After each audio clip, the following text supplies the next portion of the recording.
Okay. There we go. Good morning, good afternoon, good evening. Thank you very much for joining us tonight. This is your friendly neighborhood odd jobs monk tuber, Araya Rosei. Thank you very much, everyone, for joining us tonight.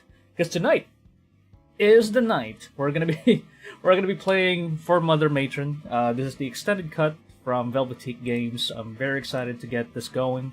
We got the camera going, we got the tracking going, and I'm very excited to finish the game. You know, I actually found out because yesterday I was playing with the settings of the game, and I just found out that there's actually an option here where you can do this. Give me one quick second here.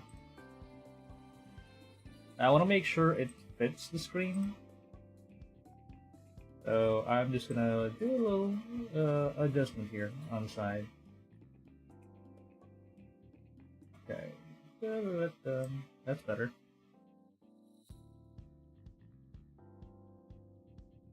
And then, as for me, I'm gonna make myself smaller.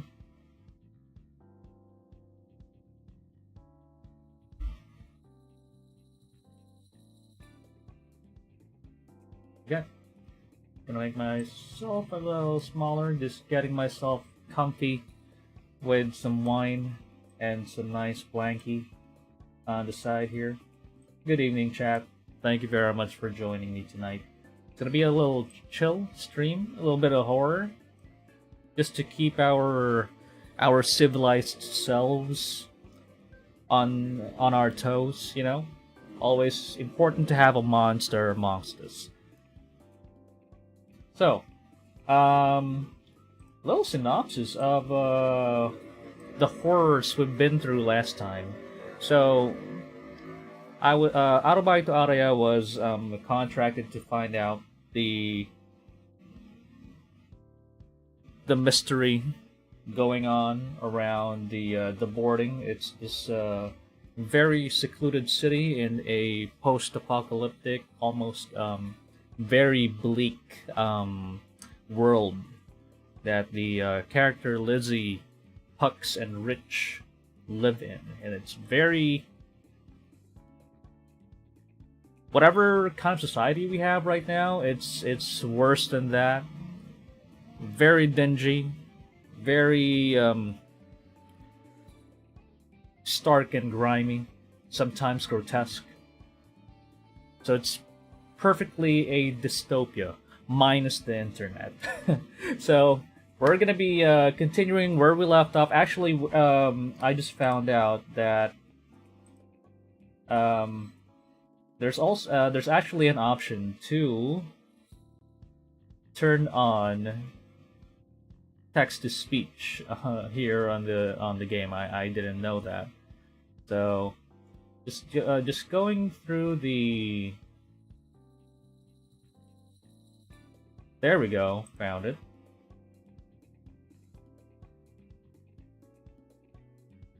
So this is what I didn't know the last time I was here. So there's self-voicing. I just found out.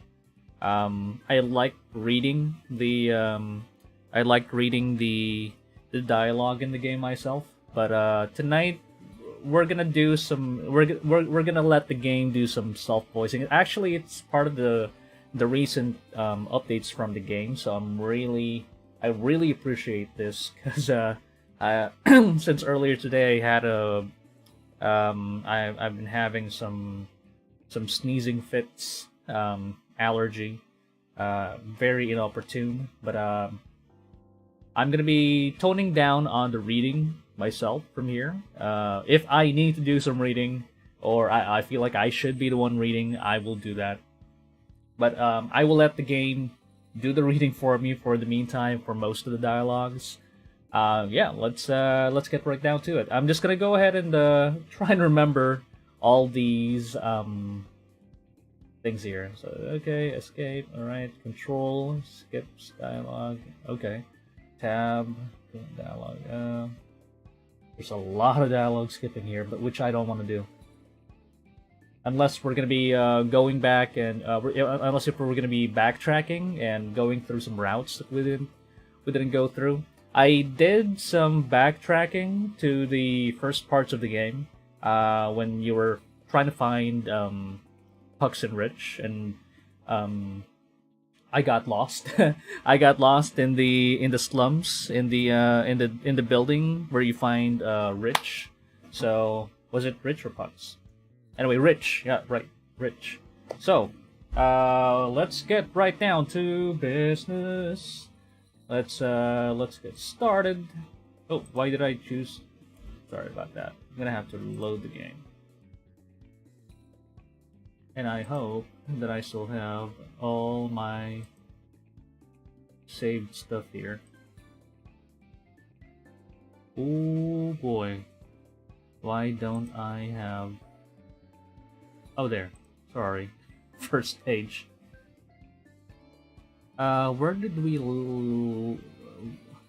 left off? Here. 1156. Oh, here we are. So we just narrowly escaped our first monster.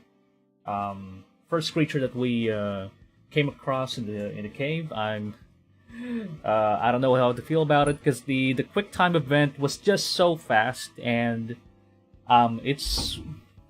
they're kind of hard to dodge while I'm reading the thing. So in situations like that, I'm gonna have to rely on the voiceover with the reading, and then I'll just do the quick time. I don't want to die again. I don't want to have to keep repeating things. So yeah, let's get to it. Oh, by the way, I did some, as I mentioned earlier, I did some backtracking. So Thursday, oh, yeah, I did some backtracking and I found some other stuff, or was it Friday? Right, Friday, last week. I did find some other routes, or some other, like, what do you call them? Like flashback moments, where you saw the life of Loretta. So I unlocked one more scene for Loretta. Okay. Reloading that now. Here we go.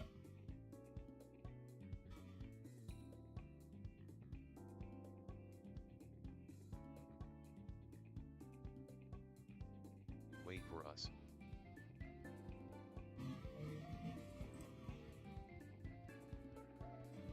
Taking one of them down was a nightmare in of itself.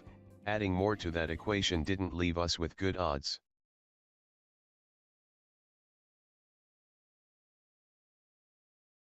I'm just gonna tone down my volume a fair bit. Okay, there we go. Let me know if it's a little too weak. I mean the volume. Find his way up ahead and we'd be able to meet him again.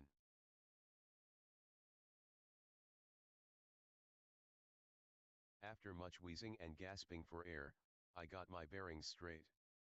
I looked around. I was too focused on catching my breath to notice just how dark the tunnel was. Lizzy, where are we? Okay, sometimes the text to speech is just kind of wonky, so I'm gonna be doing some reading from time to time,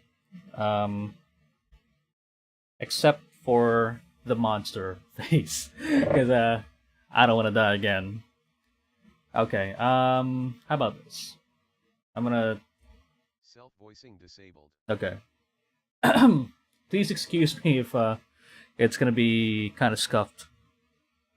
Because I may cuff for some reason later. Let me just start off with some water. All right, let's do this. You know about as well as I do.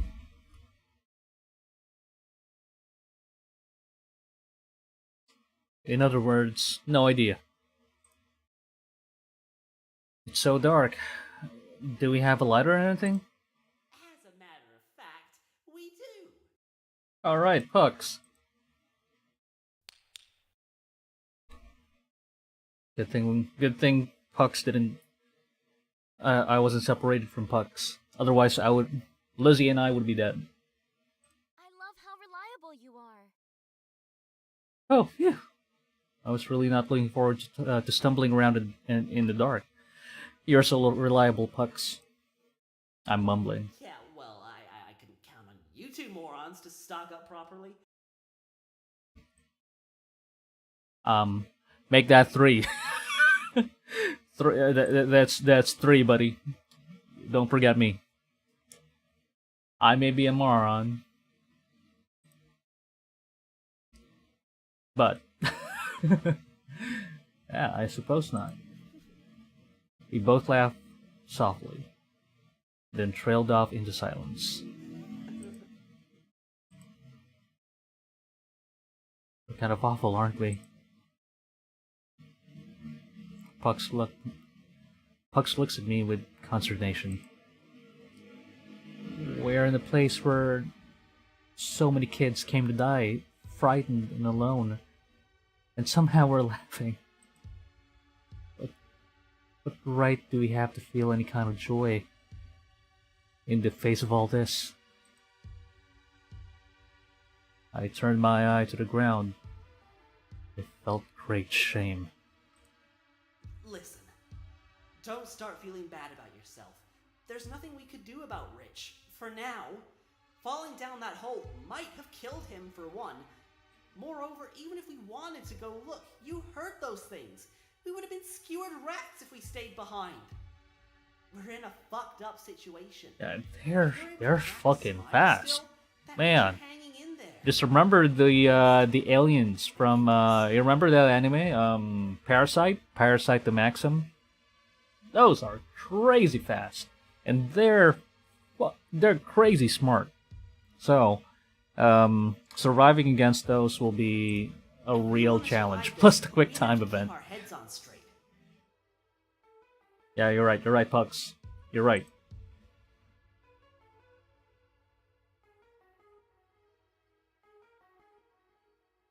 I don't know how well I'm hanging in there, but I really appreciate it, Pucks. Just speaking the truth is all. Hell yeah. Still, that means a lot.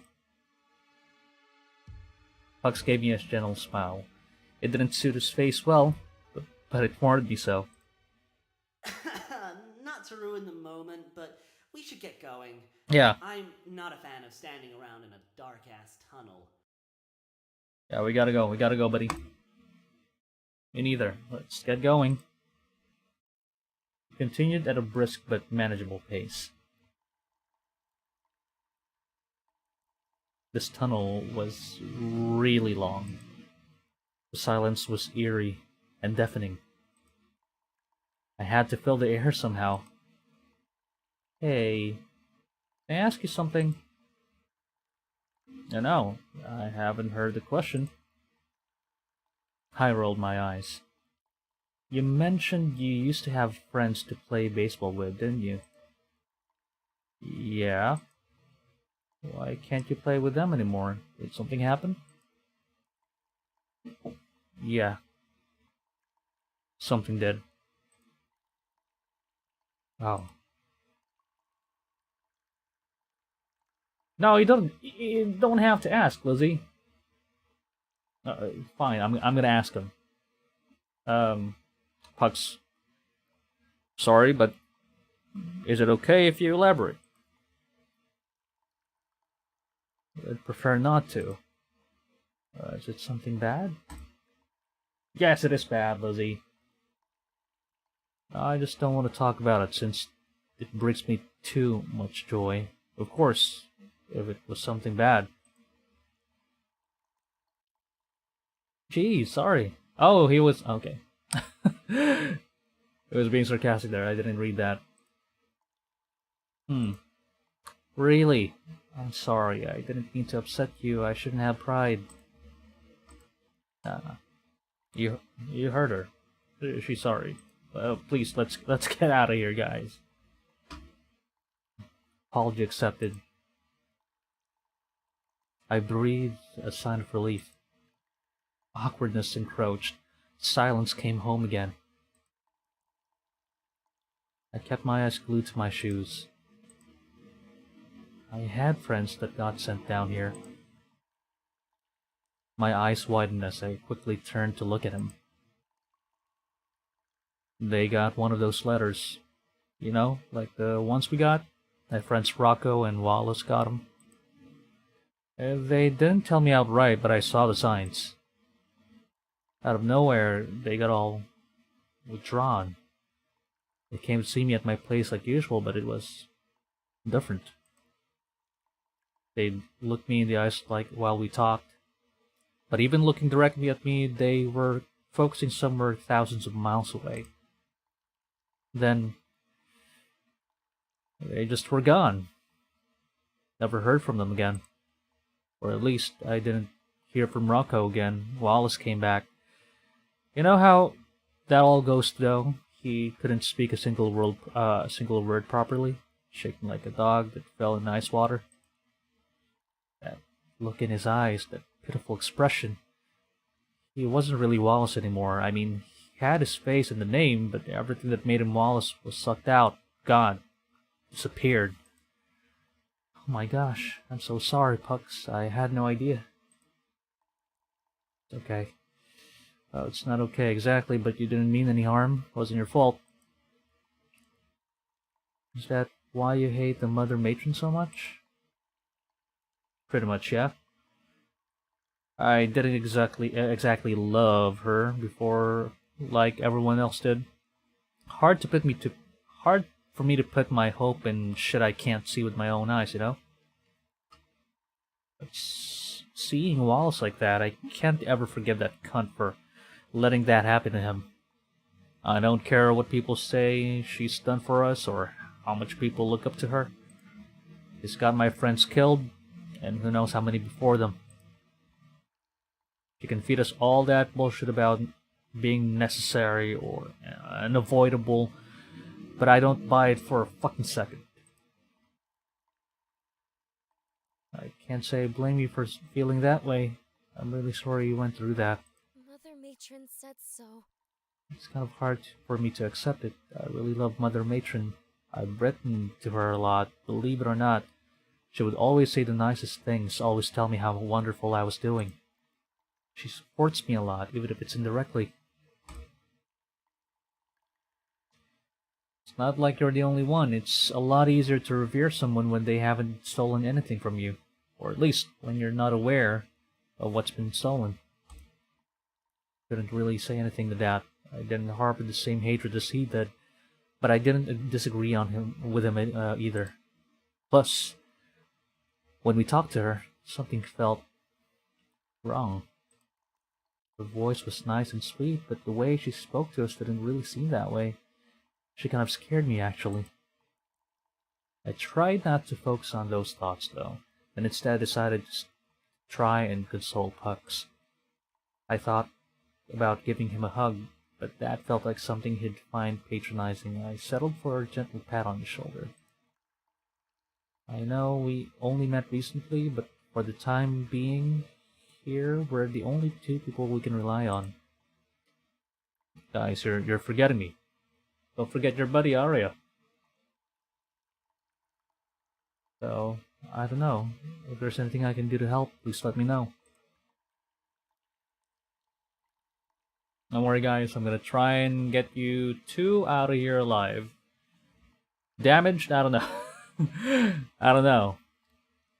Just stick to the plan, my guys. Okay, thank you. That means a lot. We have more important things to worry about, though. I need to keep focus. Alright. I flashed the warm smile. Okay. Where are we? We made our way through the dark tunnel, armed with a flashlight that did not light nearly as much as I would have liked it to. Secret tunnel! The tunnel led us to a massive open cave filled with the sound of rushing water. A path led to the crag of rock we were standing on, through the water to the center island. From there, 3 paths in 3 different locations could be discerned. Each path seemed to lead to the same spot. However, a dimly lit, brick-laden hallway Puck suspected it was something. Uh, Puck suspected it was probably the way forward. Alright, let's give it a try. What makes you say that? There's a sign. Look. Oh, so there it was. Paradise is to be unborn. It even had an arrow pointing towards the hallway. The message, though. Is that blood? Smells like rust. Just might be. Yeah, it's awful. It is, but practically speaking, it means someone else was here. Someone had to write. Someone had to write the sign. They even tried to mimic the matron symbol. Maybe they left it to help future surveyors. Maybe they were losing their mind in the process, or maybe there's some kind of meaning to it, or fuck, I don't know. That's all I got. All I was good for was fixing shit. Not looking forward to getting my shoes wet. Me neither. Look at me. I don't even have shoes. Look.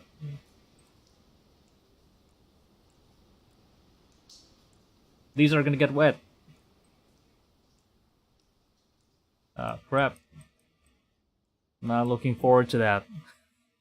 Okay. Let's get moving, guys. Let's get moving. Keep our guard up. Something's gonna pop up here. I have a feeling maybe they're allergic to water. Maybe they don't like the rushing water. Hey Pucks, look here. I think it's another journal or something. Pinned against a smaller rock near the edge was a thick book soaking in water. Okay, let's read it. Why should I care? Well, we could learn more about this place like the journal we found earlier. It's a waste of time. The last one we found wasn't useful at all. Well, we'll never know until we look. This could have directions to the womb paradise for all you know. I highly doubt it, but fine. If you insist. I don't think anything will be legible though. Look at it. Shit's soaked. Well, if it's not, I'll toss it back in. I picked up the wet book and let it drain a little. I carefully opened it, thumbing through the pages gently and carefully. The pages desperately wished to fall apart right in my fingers. After some pulling and peeling of damp pages, I found one with text that wasn't completely smudged.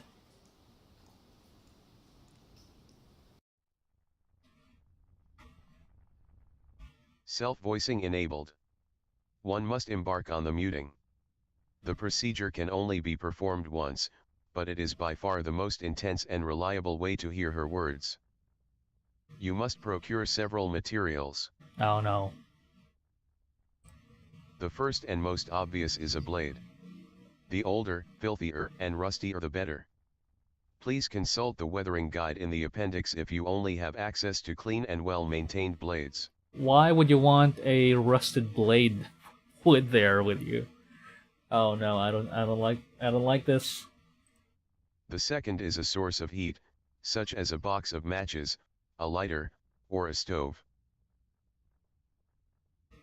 Okay. Matches I get. Lighter I get. I don't know about stove, if we have the capacity to bring one. The third and final object is a piece of metal that may retain heat, but it cannot be your blade, it has to be a separate item entirely. A metal ruler, a metal bar, or perhaps even a fire poker will work.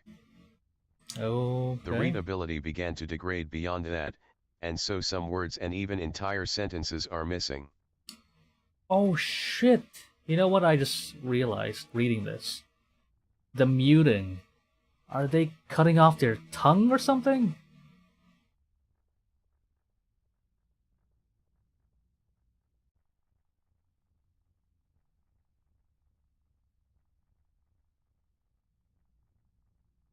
Like by themselves?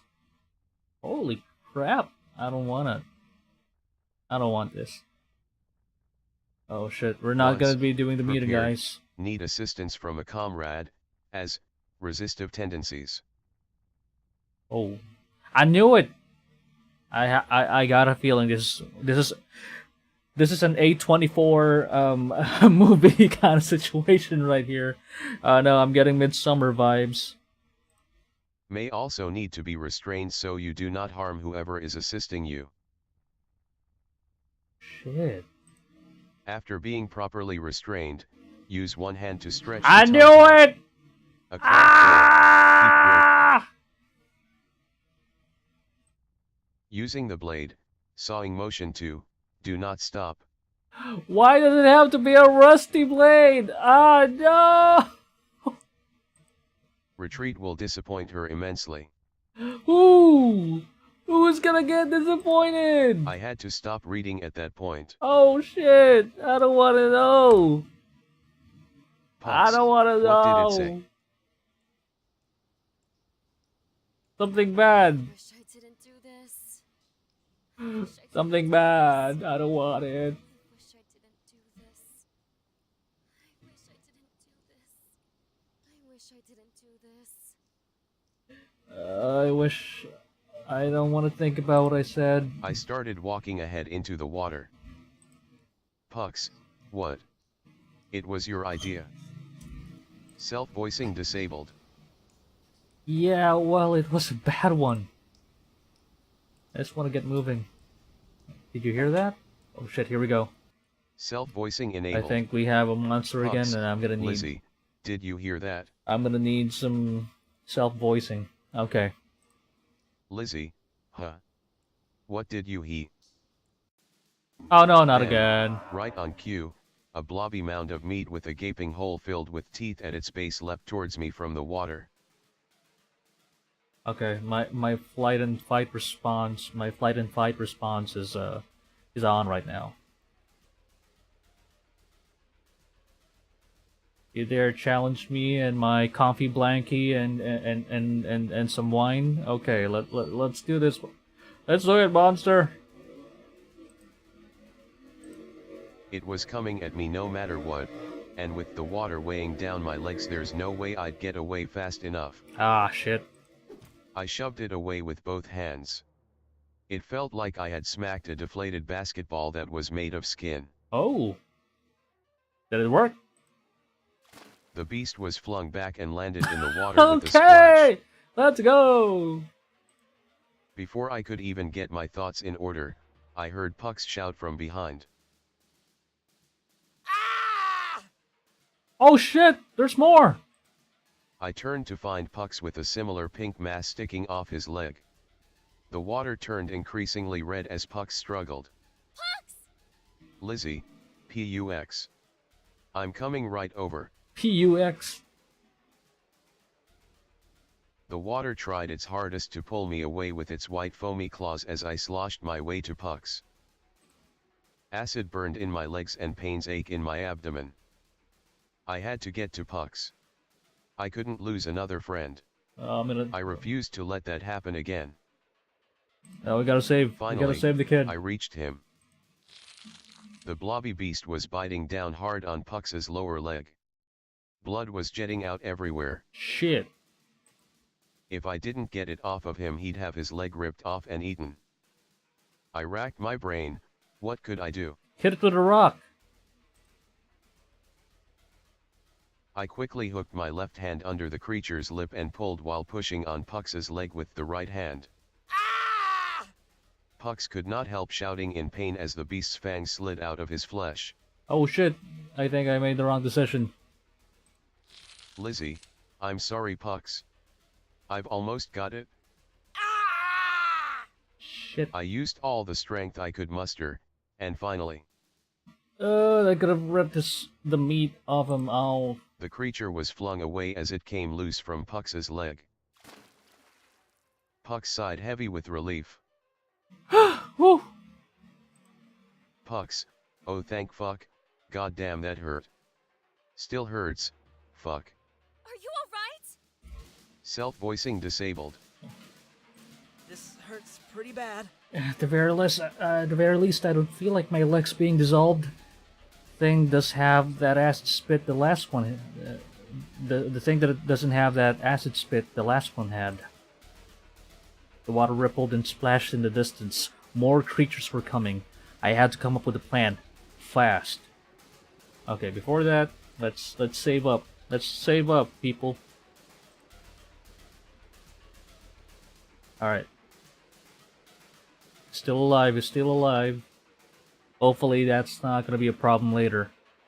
I mean, with the leg, with his leg damaged like that. I looked around. There were 3 paths. First was the direct path right to the entrance, straight through the current. It was undoubtedly the shortest distance, but the pushback of the water might nullify that boon. Then there was a path to the left that looked easy to reach. It circled around the area before terminating at the entrance. It was a long run, but arguably the easiest overall. For the third option was the opposite. There was a path I could see on the right, which was almost as short as the straight-on path, but out of the water. Shortest distance and wouldn't even have to wade through running water. However, we would have to climb a somewhat steep rock face. Not impossible, but definitely tricky when we're drenched and in a hurry. Okay. Let's think, chat. If we go straight, we're fighting the current. If we go along the current, we're gonna be in the water for long. And those things are in the water. They popped out from the water. They're probably under there. There are probably more.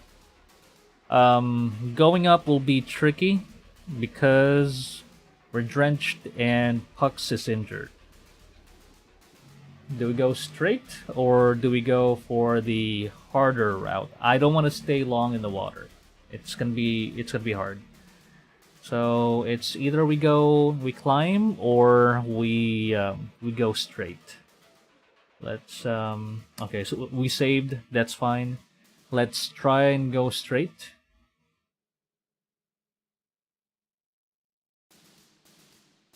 Well, it would be great if you could decide within the next century. Shut up. Yeah, I'll decide, okay? I'll decide, guys. Showtime. Okay, first one. Screw it, let's go straight for it. Come on. With every ounce of our strength, we pushed and strode and clambered our way through the torrent of water. Shit, they're gaining on us. I'm going as fast as I can. Got any ideas? There's no way we're gonna make it. There's so much distance left. Oh. It was right, the water was too strong for us. What to do? But nothing came to mind. Despite our best efforts, despite us pushing our bodies to the absolute limits. Ah, fuck. So, we can't go against the water. We're too weak to do that.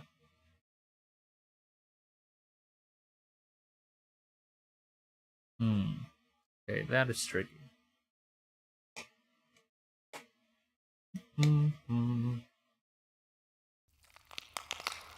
The horde leapt and struck all over us like a colony of leeches. They didn't just want our blood, though. They wanted to feast on all that we were. And oh, did they feast. Their sharp teeth shredded our flesh like paper. They took big mouthfuls of... Okay.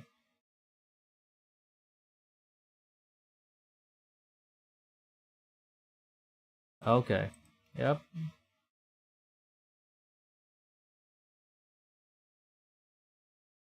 Dead end.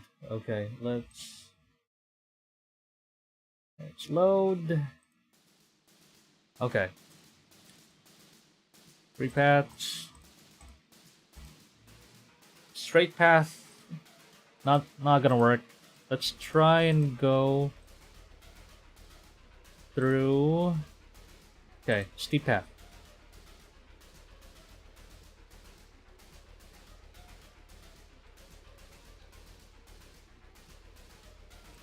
Now you go first. I feel like Pucks might die here. I'm not sure about this.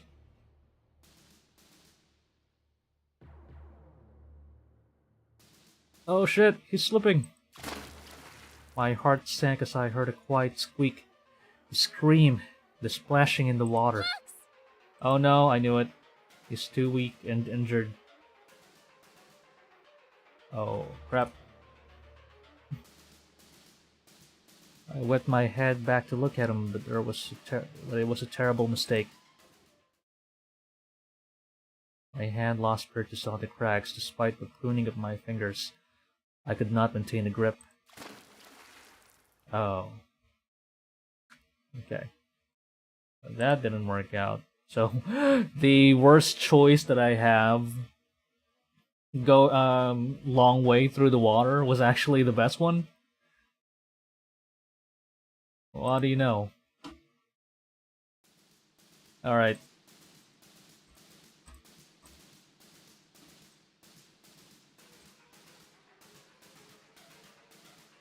Okay. Longer path. Okay.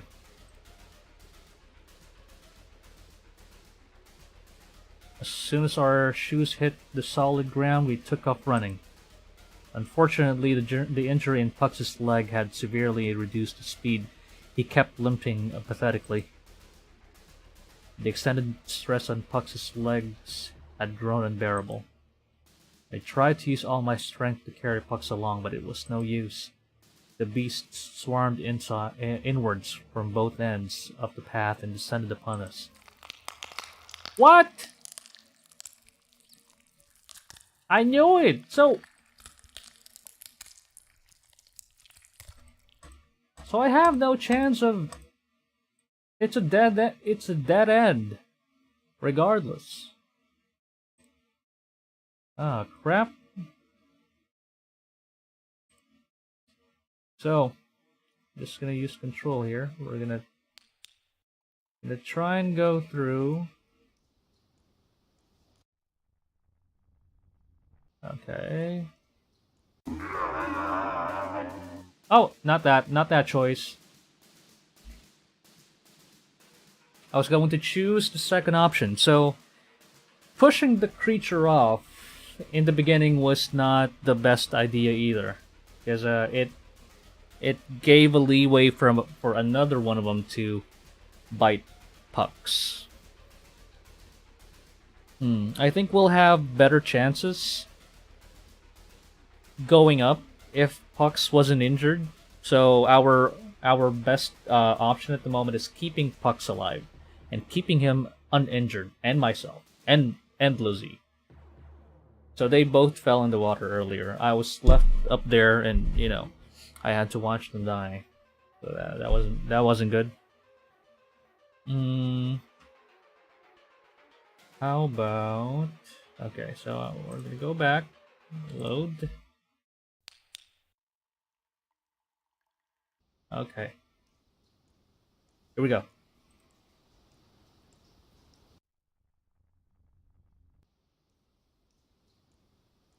Here we go. So, second option. Let's go. I try to get away from the creature, toiling through the furious current, pushing against me.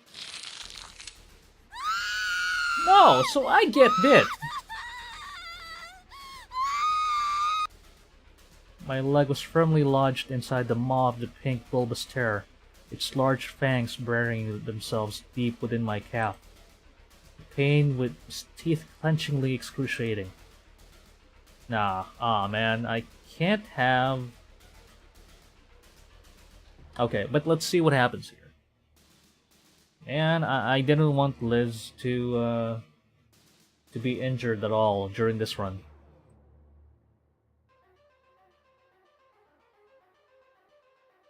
Thing would surely let go if I could kill it. I had no weapon to use, so I resorted to punching it repeatedly. Take this!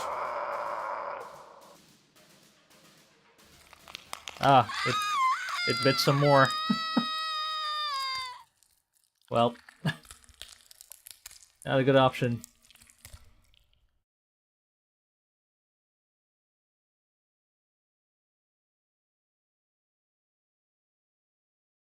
Well. Okay, we gotta find some other way.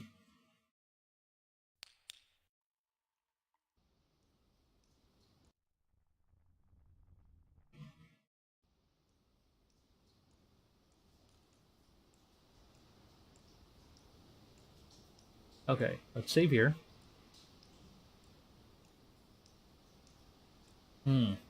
This quick time is really challenging. There we go. So I can't jump. So one of us really will be injured here. Oh, well, one of them. I'm just gonna be watching. Sorry, guys. Okay, shove the creature away.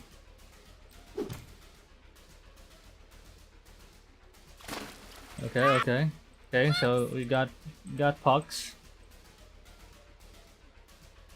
Now, the next option I have will determine how pucks will live. So I chose the I think the first one. I tried to pry it with my hands. Okay.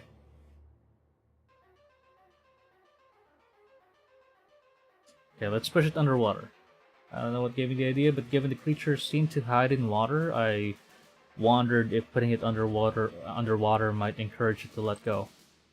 Maybe the creature would assume it successfully killed its prey? Or perhaps I just really did what it want. I did not want to get my hands anywhere near the creature's maw. I still do not know for sure. Okay. We're gonna push the thing under the water. Let's hold still.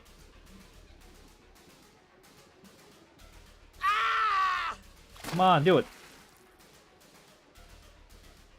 Creature was submerged beneath the water's murky surface, which, while bubbles, rose to the top.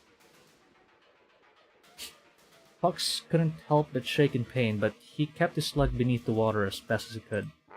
Soon the bubbles stopped rising, and then the creature let go. It's off. Pull me back. Pull me back. As quickly as I could help pull him back to a distance away from the creature. Man, my eyes are not adjusting well. Are you alright? No, he's not. But you know, it's better than the first one. I'm okay. Okay, it doesn't have the acid spit, so that's fine. I think this is better than the first one instead of forcibly yanking the creature off him.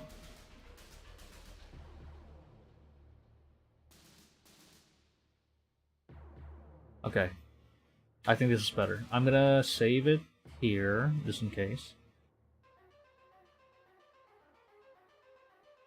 Okay, let's save it here. Okay. Okay, great. Let's get out of here.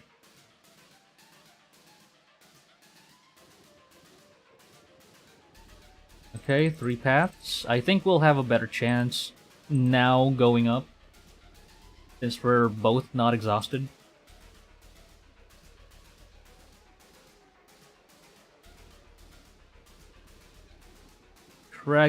Crags, let's go.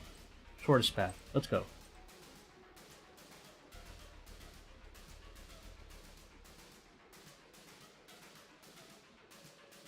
Okay, so, oh shit, we still have wet hands. Okay, the beasts are... Oh shit. So that's not a good option. Okay. Huh. So we're back to that dilemma.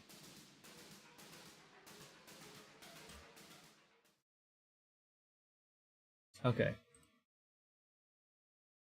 I'm okay. Okay, 3 paths. Let's go. We can't go up. I mean, we can't scale the crags because we're both wet. I don't want to. I think we have the strength to. No. Even if Lizzy wasn't injured, she still had trouble going against the current. I think we'll have better chances going the long way. Longer path.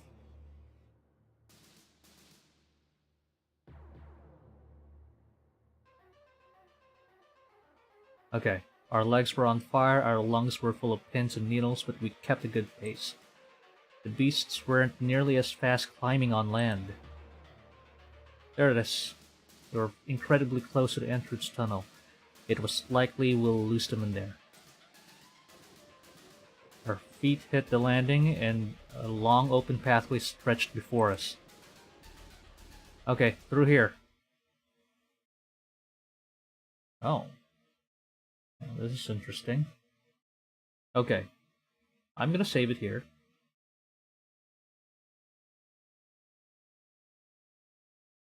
Okay.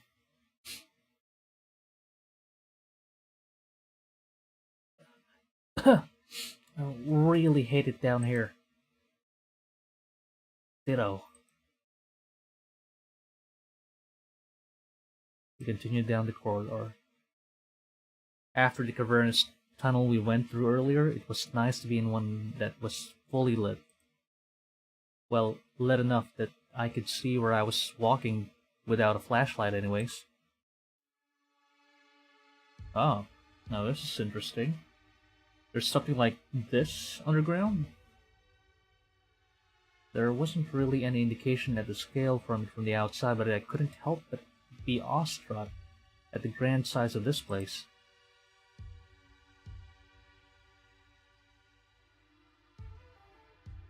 Water purifiers or something. I couldn't tell you why they're here though. Oh! So there's a hydroelectric plant below the city. Now that's interesting.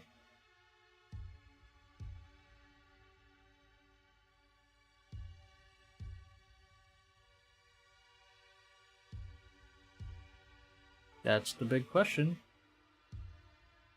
If it's not supplying the city on land, what's it all for? And are they working?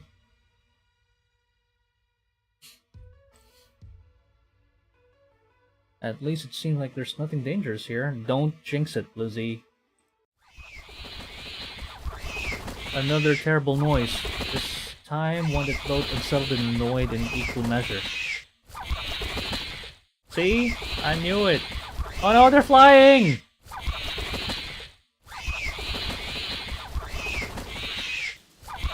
Okay. Yeah, we gotta move.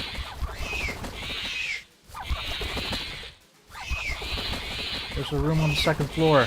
Go, they're annoying! Let's go, let's go! We should split and we should swarm up. Pick a direction, left or right. I'll take whichever one you don't, and we'll meet up there. Okay? I'll go left.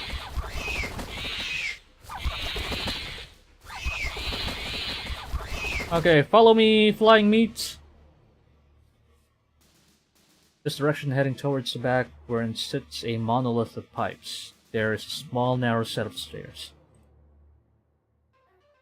This makes it rather troublesome when one of the creatures flies right near them, effectively with no room to slip past. I glance on the other direction, considering finding another route, but another one is quickly approaching from behind me. Oh no, this isn't good.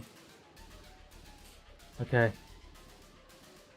You got me behind you, Lizzy. Let's go.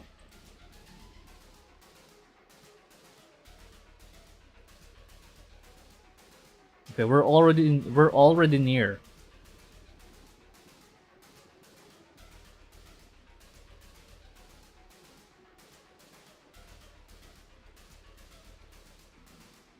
Roll. I have to wait for the thing to swoop towards me, then tuck and roll underneath it. If I'm lucky, the two will collide into each other. Can we do it? Can we Dark Souls it? We gotta roll at the same time, Lizzy. Like, do the roll. Even if I'm not, it will be too it will be too committed to that swoop to turn around fast enough to get me. Should give me a window to move. Okay, let's give it a try. Just gotta wait for the right moment. Now! With a swiftness that feels foreign to my body, I tucked and rolled underneath the creature as it dived towards me. The sack at its bottom, grazes my back. It had balls. It had flying balls. Hey Tenzar, thank you very much for joining the stream. I'm just playing some horror game to have some peace and clarity in my life. We're playing For Mother Matron. It's a very interesting visual novel. It's a psychological survival horror visual novel from Velvetique Games. If you have Steam, it's free. You can get it for free. Links on the description below. Very interesting story. I have more questions now, actually. Why there's this big facility underground? We're gonna find out in a bit. But we need to get around these flying meat sacks. Okay, I hear the two creatures impale each other on their spike. Huh? What's going on in my eyes? I hear the two creatures impale each other on their spiky teeth as they collide. Oh shit! You did it! You did it, Lizzy! Let's go! We did the Dark Souls roll! Finally, I make it to the back wall where a set of stairs lead upward. I can get to the second floor through here. The second floor, at least on its side of the factory, was a noodle mess of pipework and scrap. My shoes clang against the metal floor as one of those things is hot on my heels. Another one. Okay, I gotta save. Let's do this. So we took left and then we rolled. All right. I'm gonna save it here. Suddenly, I hear Pucks shouting from the other side of the room. Lizzy, the water still flows here. The pipes still work. Use that. Okay. Oh, is he saying that I can use the water in these pipes somehow to get the creatures away? Oh, well, do we have a hose? Okay, you hold the hose, Lizzy. I'm gonna turn the pipes.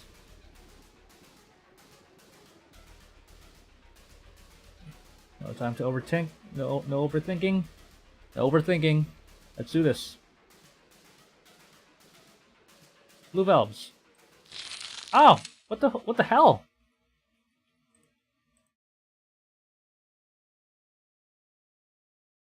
Ah, shit.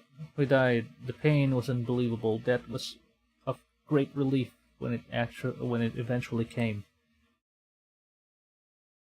Well, go back. Okay, let's use the pipes. All the valves.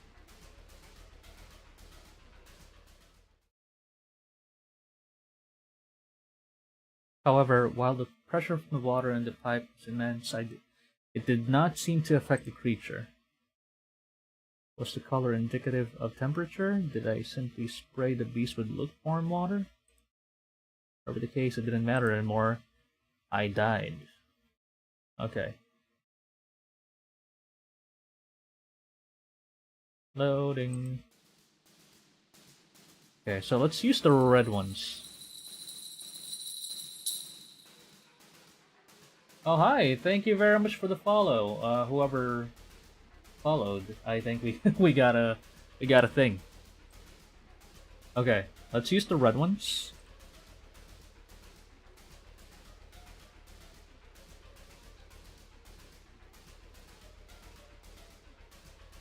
No time to overthink. Okay, let's use the red valves.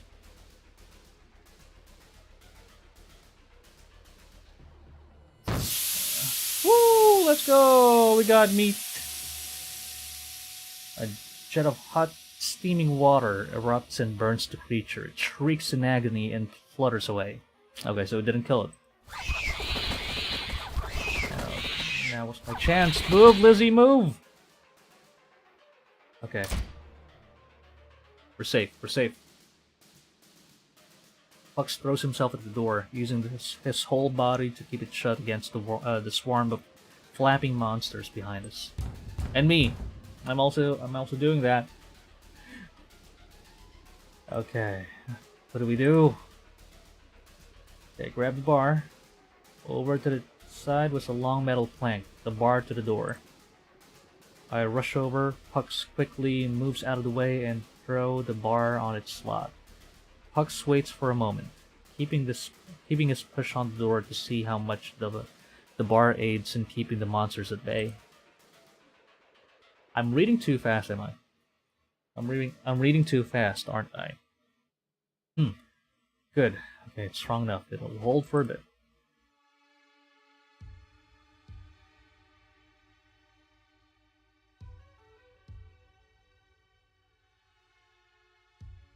So getting there is one thing, but going back is another is another horror we have to face.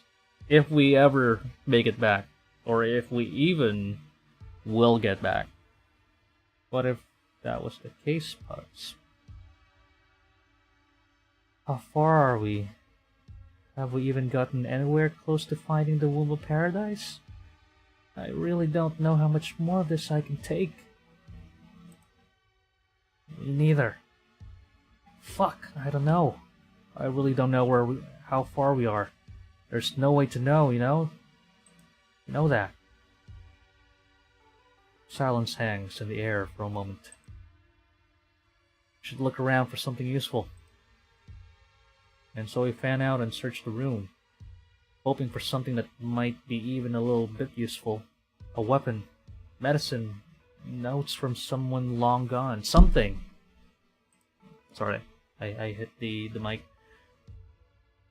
As I reach a certain corner of the room, something calls out to me. Okay, here we are again. I followed the intuition, having nothing else to fall back on. Okay, we will get a flashback. Oh shit, what the hell? It's a noodle!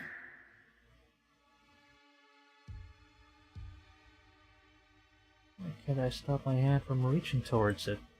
Before I know it, the gross lump of flesh is in my palm. It is quite a lump of... It's quite a lump of flesh. Now that's the thing. We can't just we can't kill the birds because there's too many of them. We can only get away. Same thing with the things in the water. A couple, like a scene ago, we can't fight them. We only had a couple weapons, and Lizzy lost her knife. Our other guy in the party, Rich, got separated from us. He's probably dead. We don't know.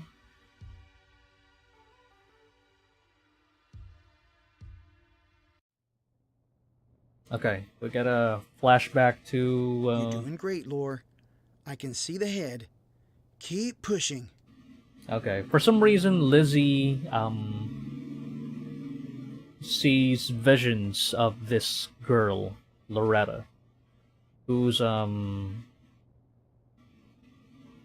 got pregnant early apparently, and is going through some kind of rehab. I don't know how important Loretta is in the lore, but this is interesting. Let's see.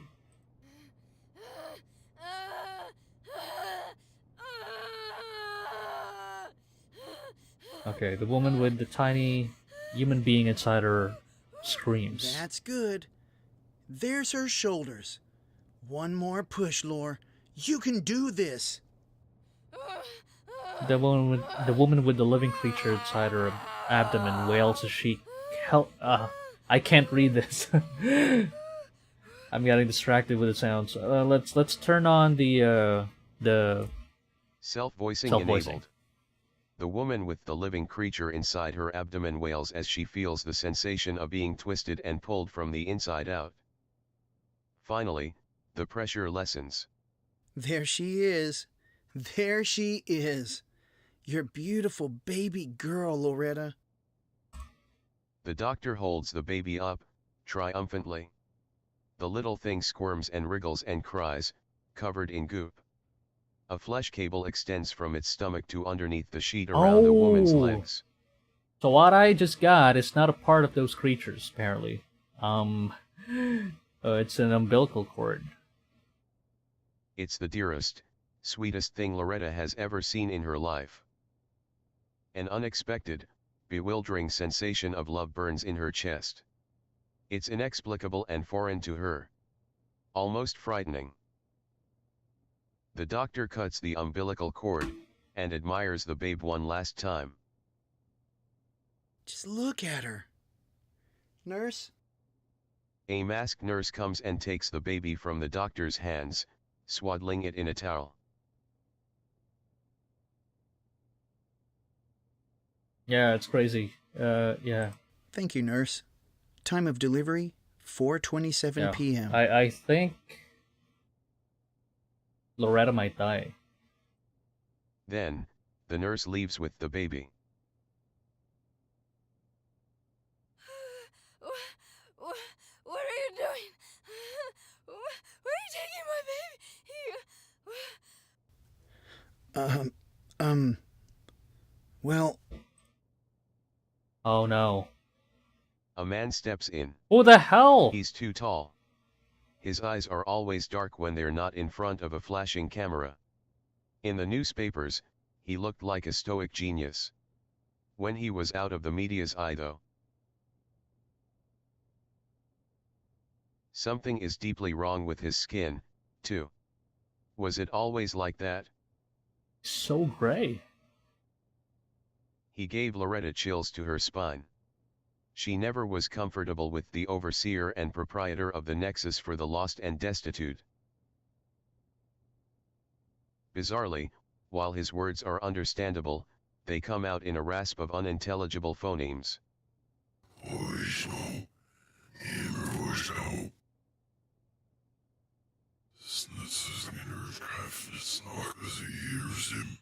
Ooh, that is creepy.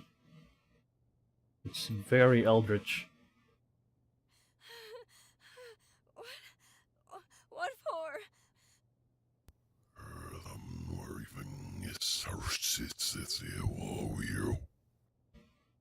It's like they had the voice recording in reverse. What the fuck are you going to do with my baby? Oh, I have a bad feeling. Oh, What are you talking about? What does any of that mean? The man frowns and turns away.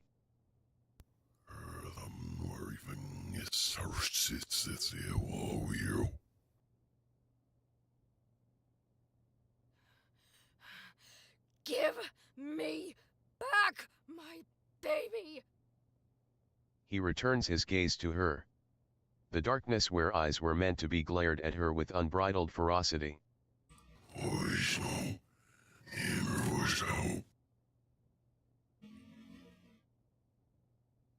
oh, shit! If you don't give me back All my the baby, babies I'm that gonna were born in fucking this kill you. facility end up in the boarding. So that's why there are a lot of orphans there.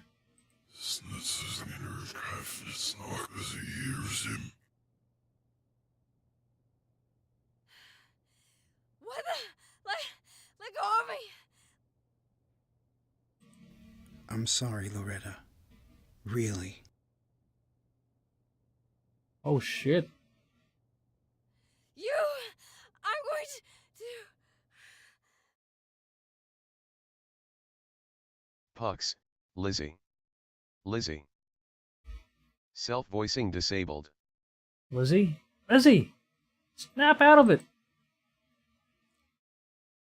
He slaps Lizzy lightly on the cheek, trying to rouse her from whatever trance she was thrown into. What was that, Liz? Are you alright? I saw someone. She was giving birth and... Lizzy! What are you talking about? Before I can explain... Pucks, do you feel that? What? I'm feeling... sleepy. What are you talking about? Something from that sound, it flipped a switch in me. I suddenly felt extremely exhausted. My eyes struggled to stay open. What the fuck? A horrible man appears before me as if he just grew out of the floor. He stares at me for a moment, then slowly waves his hand at me while glaring and blinking. Fuck? Who the fuck are you? My legs start to wobble. My eyes barely staying open. I fell backwards. Liz! Oh shit. He shouted at me. It didn't matter.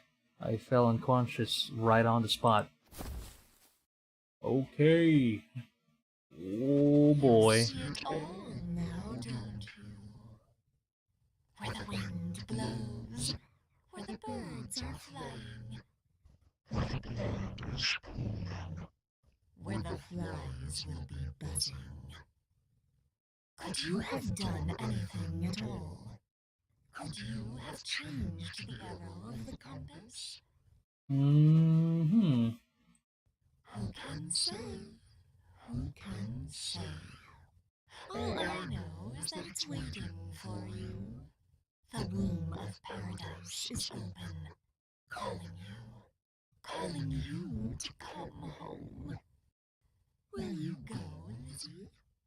Will you go, soul behind the glass? You should. It's warm and inviting, wet and vast. All the children of men could return if they wanted to. Oh, I don't like this.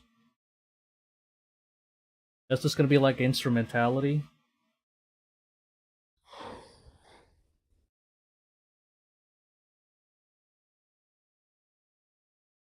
Before I have time to process it, the messenger is back behind me, fiddling around again. It sounds like she's moving a cable, plugging something in. Now let's save it here, just in case. The slurping sound grows faster. The world fades again. I'm being plugged into the Matrix!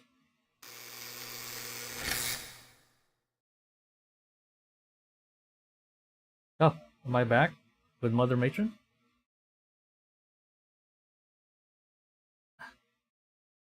Where am I?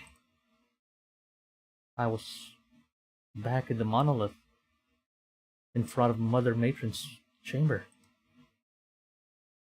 I didn't remember how I got here. Was I carried? Teleported? Was the nightmare I just went through all a bad dream? I desperately hoped for that. Hello? Is anyone here? Where did that buzzing come from? Did I hear something unlocked there too? I looked at the door. Was I being instructed to go in? I resolved to check. So this was locked earlier. No, we still don't know how the Mother Matron looks like. But there's something eerie about her. Something deep inside me was belting out in desperation, begging, pleading with me to not step through the door. And yet, something even grander compelled me to continue. So I did. Oh dear. My eyes struggled to truly take in the sight before me.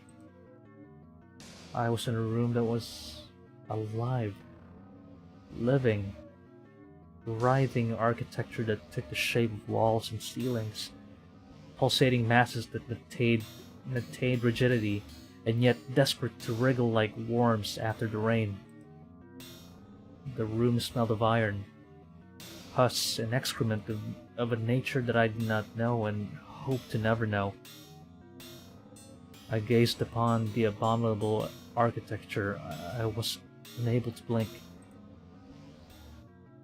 That's when I see them. There, slumped against the wall. There's that Pucks and Rich. Oh no! No! I promised I was gonna get them out. Unless, this is inevitable. Oh, crap. Without their eyes. I want to scream, but my body refuses to cooperate. At first, their stillness convinced me that they were dead. They were just there, lying against the wall. Bodies limp, mouths slacked with dried spittle at the corners. And yet their chests were slowly expanding and contracting. They were breathing. I hesitate to say they were alive, but their bodies still functioned. Rich's lips are even trembling a little. He's whimpering. My dear child, you finally arrived. Oh, is this the mother? That part of that was just disgusting noise, and yet I understood. The noise had come from behind me. I slowly turned, fighting my body the whole way. It knew that what sat behind my back was something so dreadful that ignorance of it seemed like paradise.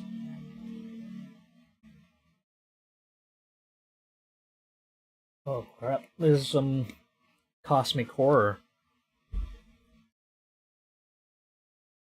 As I finally turned around, my eyes truly saw, for the first time, a glimpse of true reality which existed confidently in stark contrast to my perception of it. Oh, is this the mother? In front of me, at the center of the room of flesh, stood an abhorrent, towering thing of meat with horrible, spindling appendages and crimson black eyes that made my soul feel puny. Does speech escape your tongue? What feeling does the sight of your progenitor inspire inside you? Who are you? You know the answer to that question. I did, actually. I just did not want to say it and make it real. You're the mother matron, aren't you? Correct. You always were clever. Oh crap. The nightmare leans, that wrinkled mass approximating a head towards me. Its eyes squint at me, and sickly warm air flows and disappears in bursts in front of me, though from what orifice I did not know. Is it smelling me? You reek of fear. Oh, confusion.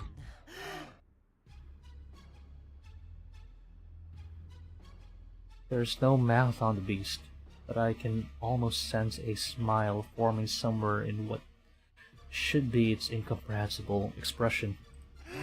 And delectable terror. What did it want? Is this the womb she's talking about? Wrinkled jelly inside your skull. The thoughts are rattling around inside your skull. Run away! Run away from the horrid monster! You'd throw yourself into a pit of acid, raisins, and salt if it meant you'd escape me. It's delightful. Decadent. I take tepid steps back from the thing. I clutch my hands tight together in a futile attempt to quell their trembling. What are you? You know that answer as well, though you are unable to put it into words. Allow me. I was there when Mother and Father Darkness gave birth to the sun. I am the substance of the dark, the razors at the edge that Motivate you to see fire in the sunlight. Without me, Oh shit, she's the thing that goes bump in the night. your kind are quick to forget, quick to shun everything I am. I will teach you all the truth. inescapable. Everywhere you turn, I will be there. Crack open your skull, and I'll be there. Crawling up the walls, sucking on the milk of your misery. Licking your brain until the silence comes, and all that you are has gone dark. So, what's the point of bringing all these kids down the Crepuscule? That's my question. By the way, Mother Matron, I'm just the guy, tagging along with them. I'm not here. I'm not here. I hated everything I was hearing. Everything I was seeing. I had to do something. I had to move. Get out. Now. I had to do something. Okay, quick time event, I feel like. Here we go.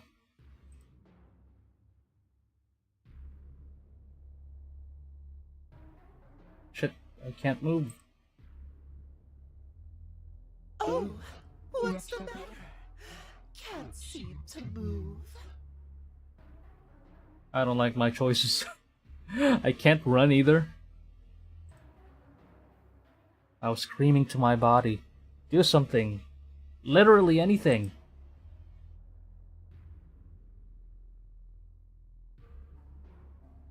Shit. I don't like the choices.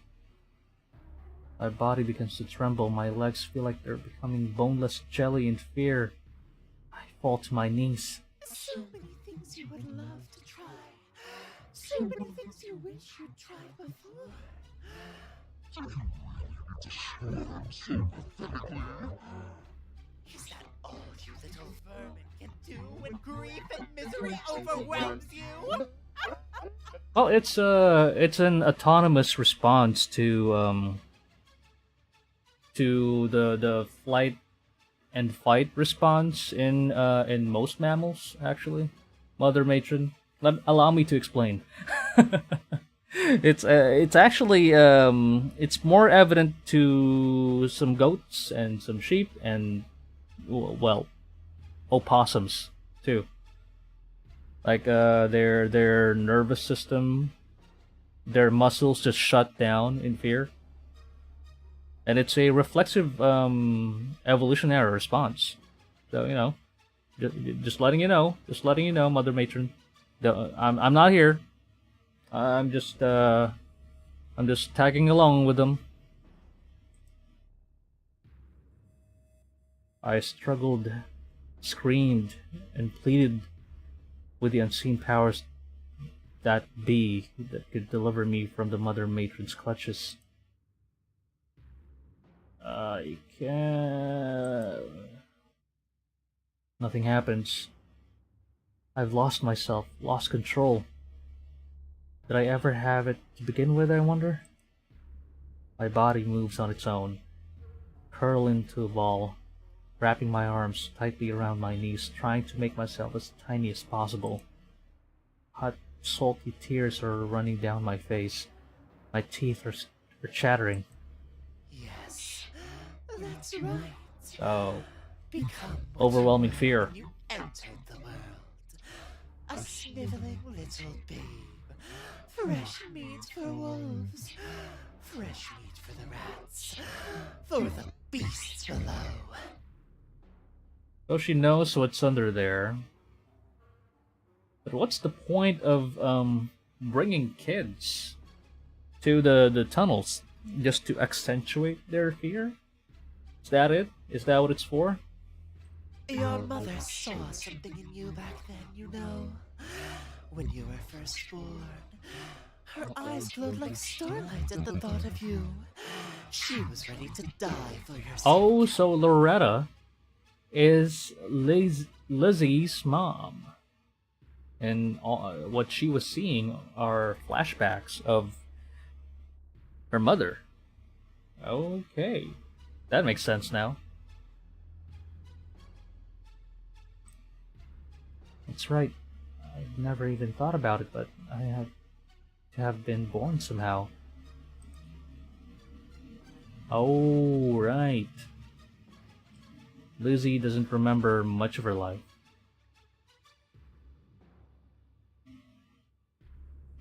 A pause. Would you like to know how? Oh.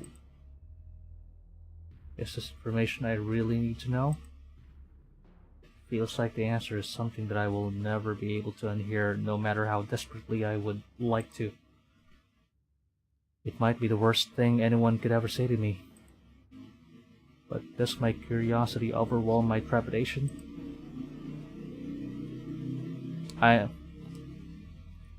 We need to know.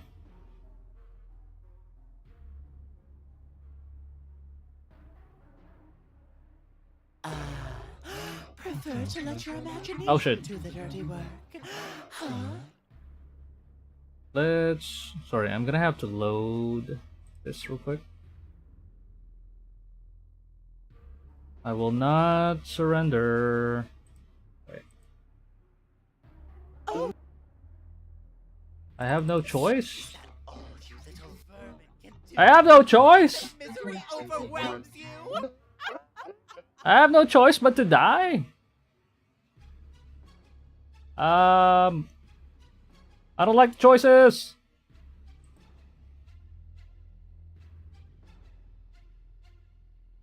I curl into a ball. Oh. Yes. Your mother's. Okay. Would you like to know? Let's choose yes. Unable to utter a word, I simply nod, trembling, unsure of my reasons. I threw her to the ground and peeled the skin off her body into thin strips, layer by layer. I retracted her teeth into a ghost and stone. I tore her breasts off and threw them aside like the rind of peeled fruit. I tore off her nails one by one, and then I buried them in her flesh. I made the talons of her ribcage rise inward and skewer her organs. I sucked her heart out of her throat and squashed it like a rotten grape. I crushed her limbs into the center of her body.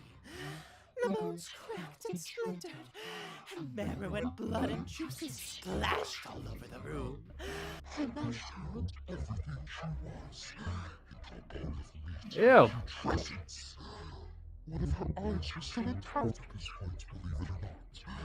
It had shot across the room. I made sure she was alive for all of it. She felt every second. She saw every second.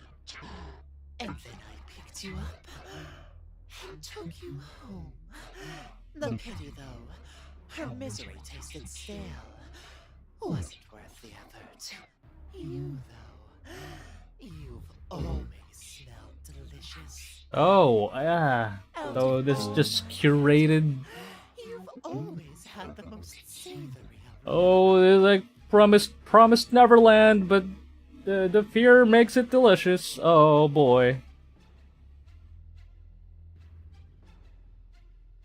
Promised Neverland, I knew it. Oh. Have you not realized?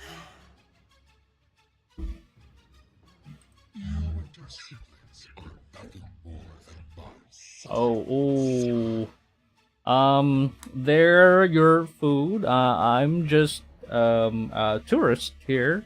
Ma'am, matron. Hi, I'm Araya Rosei, just a passing by wandering monk.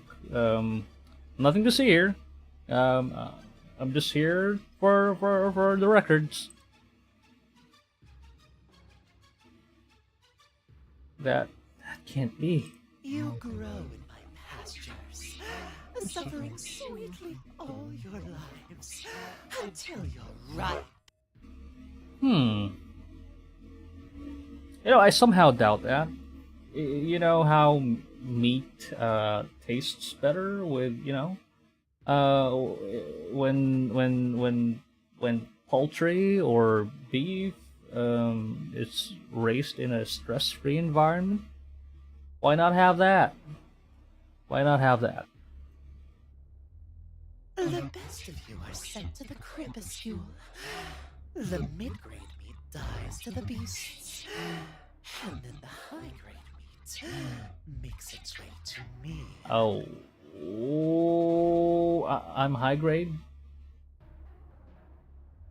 By then, you're succulent and dripping with misery and grief. I doubt that makes the meat delicious.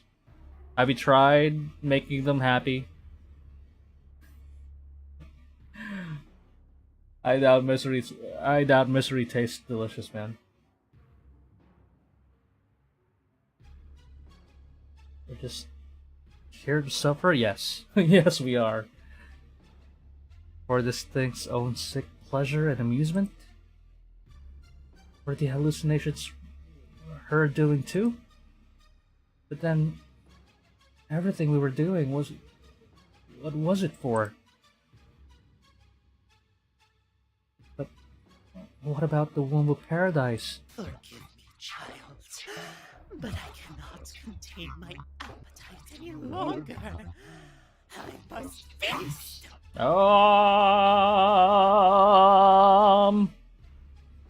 I gotta save.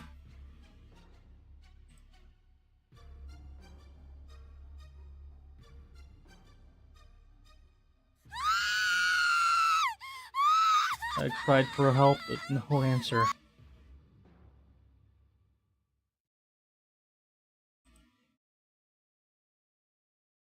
An inordinate amount of time passes.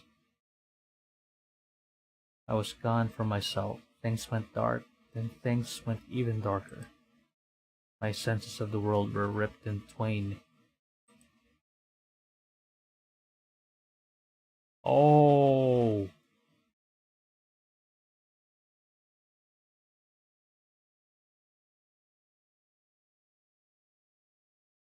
Oh, this is the womb. And then back again, all in an instant. From the dark has come a new world, even slimier and bloodier than the one I left.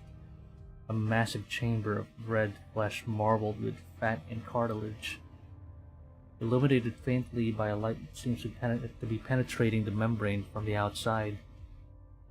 The ground is puddled with saliva and stomach acid and amniotic fluid. So is it a stomach? Or is it a womb? Choose one. I feel like a spectator now, separate from my own body, bearing witness to a different person in a different place, suffering a horrible fate I'd wish upon no one. but the body is me. Unmistakably so, standing there dumbly, staring at the bizarre place. Then descending from a puckering hole in the ceiling came a monstrosity even worse than the last. Something in my core has me convinced that if the Mother Matron was to have anything resembling a true physical form,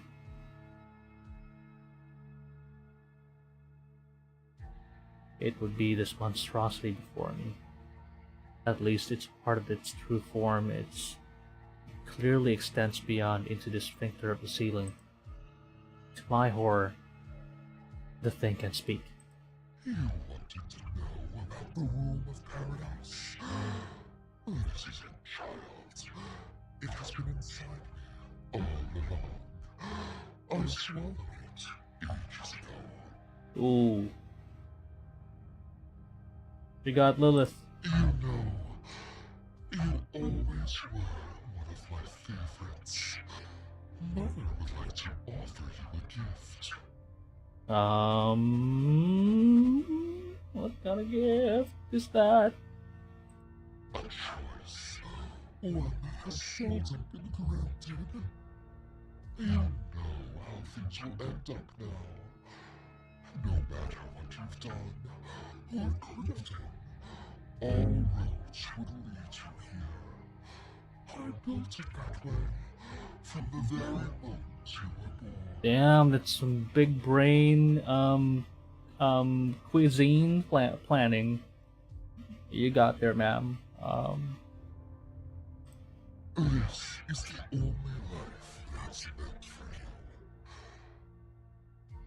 you. I will embrace you inside this womb of paradise. You will join your other siblings, resting inside my walls, as I drain the body of the essences of suffering that are flowing inside you.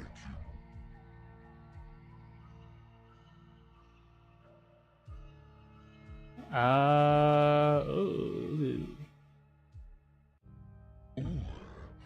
Or I can undo it all. How? The womb of paradise is a special place. It can birth new worlds, tear apart old ones.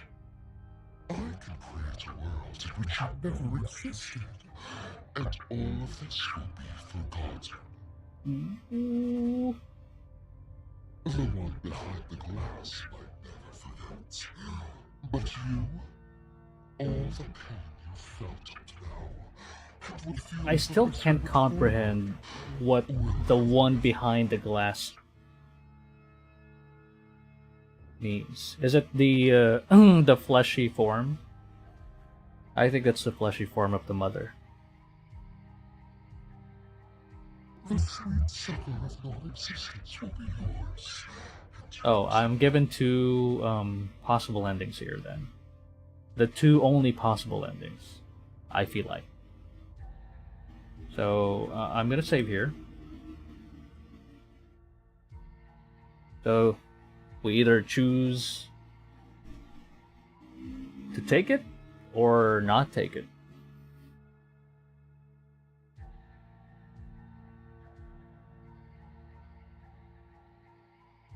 Eternal suffering or non-existence. My effort to fight back and escape were meaningless in the face of a god of misery that engineered the world from the start, just like this, just so it could have a lunch of my miserable brain. Knowing that, would it have been better to simply never have existed? So, what will it be, child? Okay. Two choices. Be embraced, live with misery for eternity, or be erased. Make it so you never existed. Anyway, we got it saved. There's always the easy path, and then there's the Dark Souls path. So let's choose the easy path first, and then we'll figure out the Dark Souls path later. Long, agonizing silence. Then she simply begins to laugh. And then unconsciousness.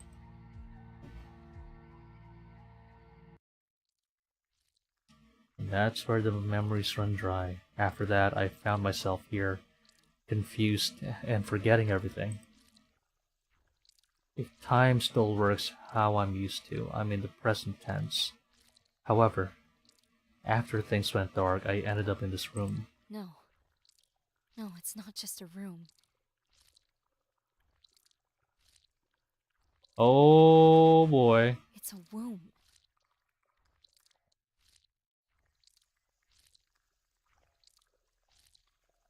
The womb where I was born. Or maybe just one that feels similar. Were the memories elucidating? Did they give me all the puzzle pieces that mattered? Maybe you figured out something that I can't? Not like you can tell me, I suppose. Would understanding it all really bring me peace anyways? Maybe. It wouldn't change the reality, though. The reality that from the moment I was born, I was in the clutches of a monstrosity that desired nothing more than to see me suffer. Me and many others just like me. Just as innocent and sad. Under the talons of a god that wants to bleed us dry and melt our brains with suffering. All my existence is, and could ever be, is an endless torrent of pain and misery. The positive moments were simply reprieves. I could fight all I want, but in the end, what am I? A tunnel rat running for its life through a maze with no exit. An ant under the boot of a god. Knowing that now, would I have rather never existed at all? Yeah. I think I would have rather Okay, that. so this is the easy way out, apparently. Being alive is, at least to me, about two things. Avoiding death and avoiding misery. And yet, they always come. I reach my hand to my eyes. They're gone. And yet I still see. All living things will die. And happiness cannot be appreciated without a contrast of sadness to give it value.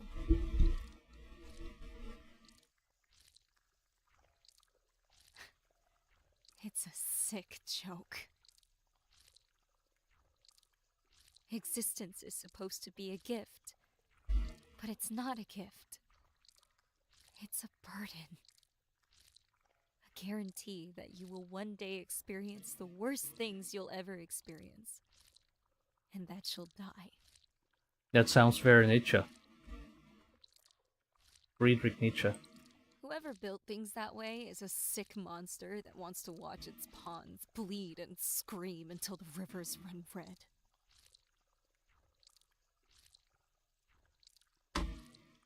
Nothing was just fine until it was infected with the disease of becoming something. That's the truth of it all. And I see that now. Existence is simply pain. Paradise? Paradise is to be unborn. It starts at the fingertips and the toes.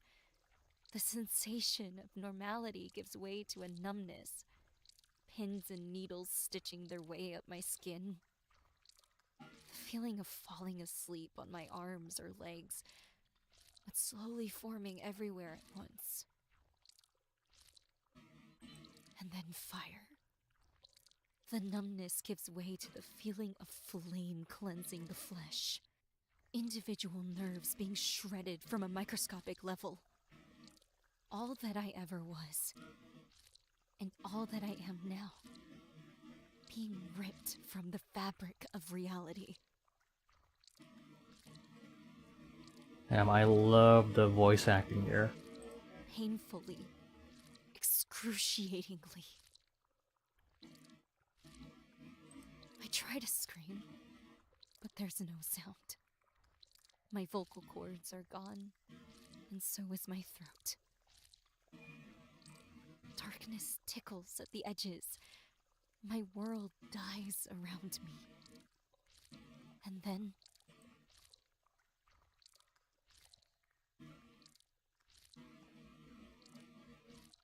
You know, I'd listen to an audiobook of this. Minus the squelching sounds.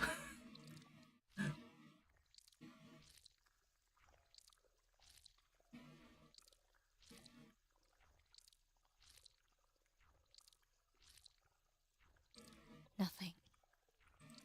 Forever.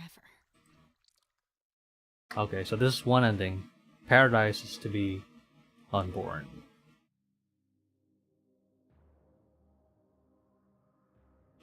In a time and a place far away in the past. A woman with dark hair, wearing a hospital gown, stands in the nursery room. She's covered in blood, tired, worn. She's lost a lot of herself along the way here. There's a weapon on the floor, sticky with blood and bodies. Mommy's here, sweetheart. Mommy's here. I figured out what your name's going to be. Finally. Lizzy. That's your name. Lizzy. Better late than never, right? That was Grandma's name before she passed. She would have loved to meet you. Mom, too. Oh, it's raining. I am so sorry for everything. I Perfect for the really ambiance. let you down. Ruined everything for you. For me. I didn't really realize what I was doing until it was too late. I just needed to feel good. To feel something. At first, I thought I came here just to make Mom happy. Stay for a week or two and bail. Tell her it didn't help, so she'd stay off my back. But no. I think a part of me really did want to stop. I knew I had to. Okay, just 1 minute, guys. I'm just gonna close the window for a bit. The rain is really getting to the mic. Just 1 second.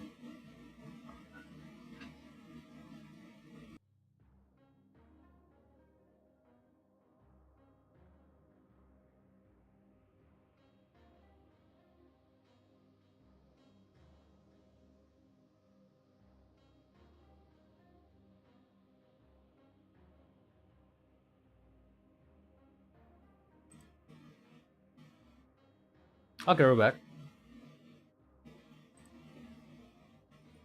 Even with the cravings and the withdrawal. And then they told me about you. And the decision was final. For your sake, or for mine, I'm not sure which. I was gonna stop. I was gonna get off the stuff and fix my life. But I guess my chance for that is long since past.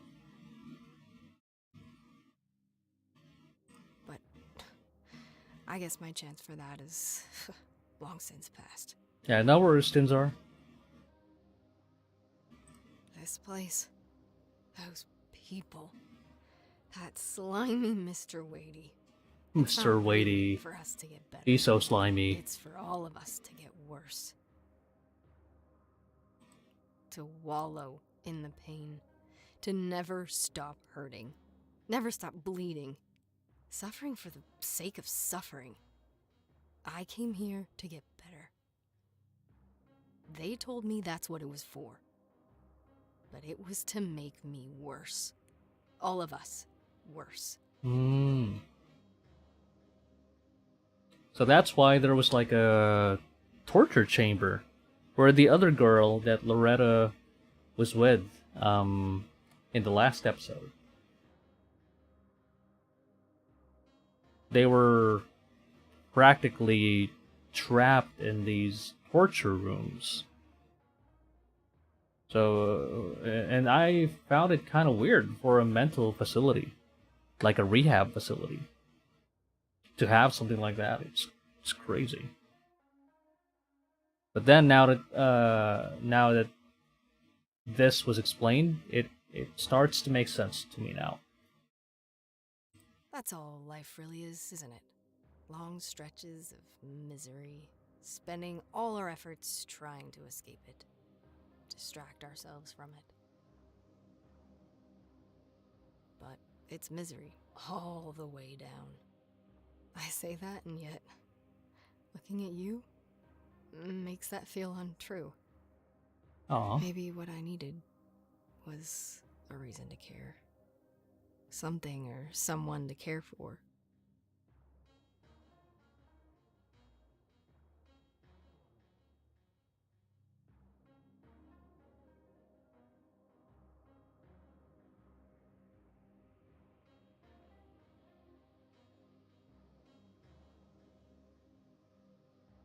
She wasn't entirely sure of motivations herself, perhaps simply the weight of responsibility that she felt she had now.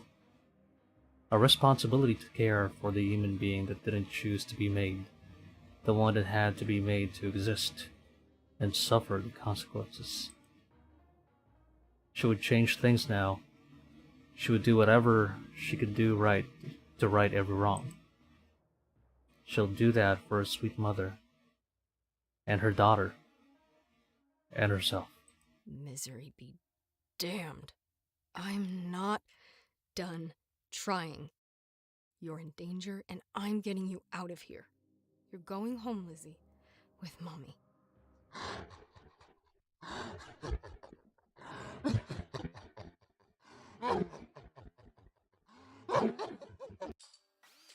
Oh. Ooh, that's the easy way out. Mari Matsumoto.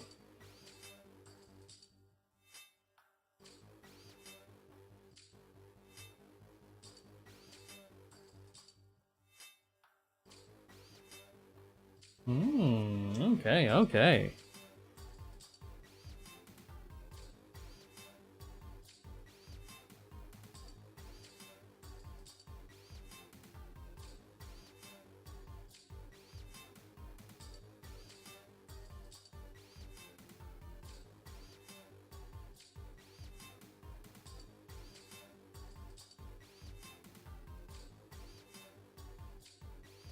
Yeah, there's more to come.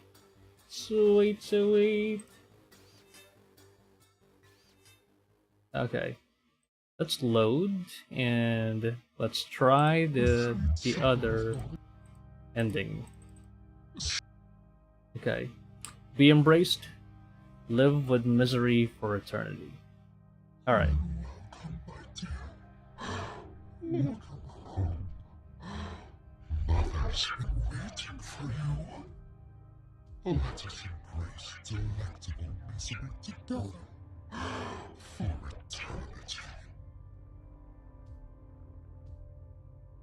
Okay. Is it still the same? No, it's not just a room. Okay. The womb. Not like. Maybe. It wouldn't change the reality, though. The reality that from the moment, just as innocent and under the talons of a god that wants to all my So this will be all the same, I think, but the very ending future might seem like will be if I had different. never I existed, feel like. I wouldn't have met my friends. Janine and Katie. Oh, this is the different part. Rich. Even Pucks. I wouldn't have gotten to eat food that was so delicious I wanted to cry. I wouldn't have gotten to feel proud learning to sew and making my sweater. I wouldn't have gotten to read those books that touched my heart or made me feel like going on a magical adventure. So many little things that seem small and meaningless on a grand scale, but to me were everything. I chased the hope that I would find more moments and experiences like that. And even in this womb of pain, where happiness dies, where a meat tube is attached to the base of my neck, sucking at the fluids, Oh, so that's what it was. where my body grows heavy like stone, being drained of everything that made Lizzy. Maybe here, there's still something.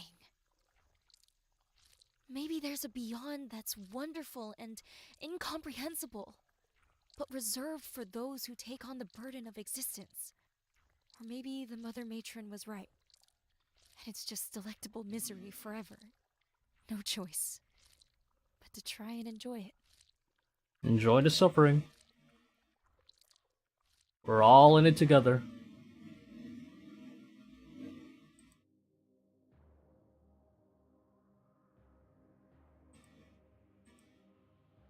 Okay, we're back to Loretta. Shh. Liz, better late than At first, I thought I came here just to make Mom happy. Stay for a week or two and bail.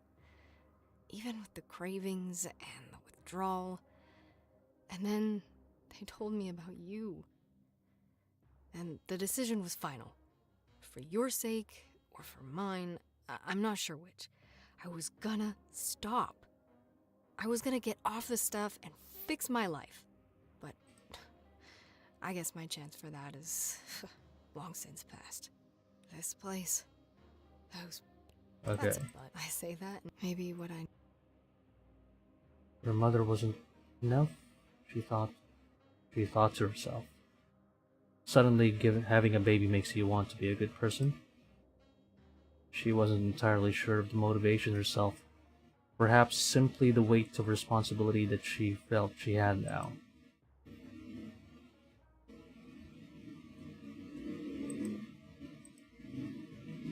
She would change things now. She would do whatever she could to right every wrong. Okay. Misery be damned. I'm not done trying. You're in danger, and I'm getting you out of here. You're going home, Lizzy, with Mommy. So regardless, Loretta was destined to die.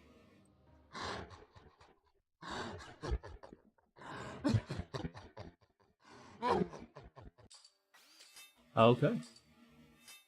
So that was it.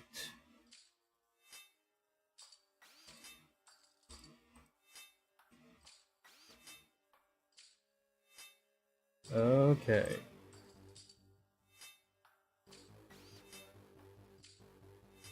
Ooh, this is very cosmic horror.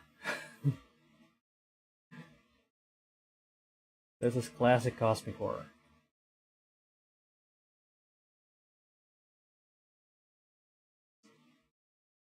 Okay. Everyone, that caps off our playthrough of For Mother Matron. That was a whirlwind. I love the voice acting, and I like the writing in the game. It's very classic for cosmic horror to be like this, and it's also sort of like Eldritch horror, where there's this deep futility for the protagonist, where ultimately there is no coming back unscathed or dead in the end, or mad. It's always one of those few things, only a few options. So there's a lot to unpack, and I thoroughly enjoyed the experience. I'm not sure how many medals I unlocked through my playthrough, but it was a very fun playthrough, and I'm very excited to what Velvetic Games has in store for us starting 2023 and beyond. Because this is a very good start for their indie game company, and I'm I'm very honored to be able to actually play this and review it. And as is customary with the with Arubaito Araya, so our our mission was to uncover the secrets beyond, I mean, within the boarding of the mysterious mother matron, and those are two things out of three that that we were able to accomplish in this contract, this mission. But the third part of it was to keep Lizzy, Pucks, and Rich alive until the end. Unfortunately, that was a complete failure. They were doomed to die or lose their existence in the end. So, as is customary with cosmic horror like this, and damn. So unfortunately, we're not gonna get our our contract reward for this mission. Unfortunately, once again, Arubaito Araya is broke as hell. And that's fine. We'll get more contracts in the future, and we'll get more missions and story to go through. So I'm very happy and very thankful for everyone who joined in tonight in the stream. I was actually planning on playing another. Okay, let me close this. I was actually planning on playing another game if we finished my For Mother Matron early, and that was the demo for Slay the Princess. Actually, let me check it out. Give me 1 second here. I'm not sure how long it is. Let me open it. It looks interesting.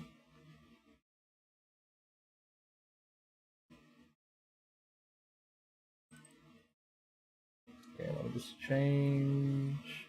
Let me just wait for the program to load.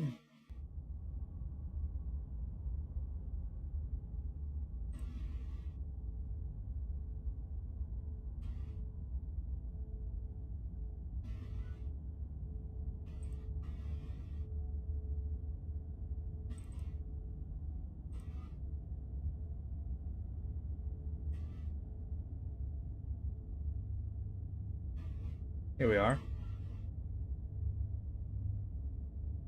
I'm not sure how long this is gonna be. I mean, the demo. I'm afraid to find out. Let's play the first few minutes of the game, shall we?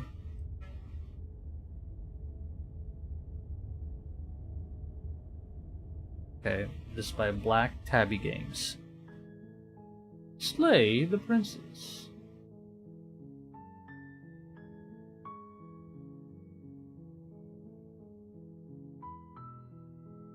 I'm just gonna move the chat to the side.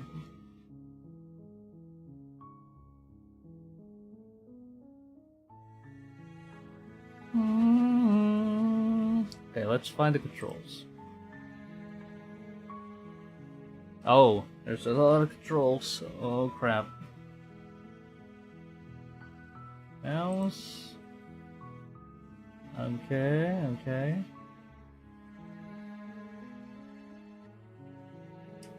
Okay, enter advances dialogue and activates the interface. Okay, arrow keys navigate the interface. Accesses the game menu. Skips dialogue, of course, okay. Oh, I can go back through the dialogue. Page up, page down. And there's self-voicing, that's cool. Alright, that helps a lot.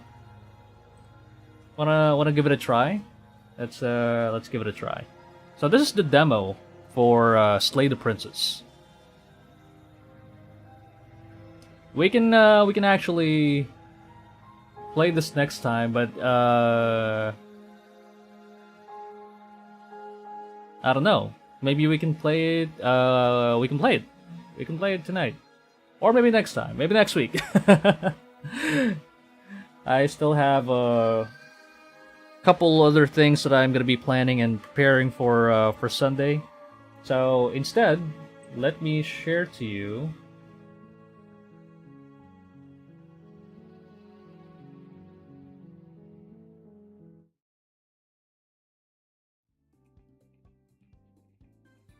Instead, let me share to you our schedule for the rest of the week.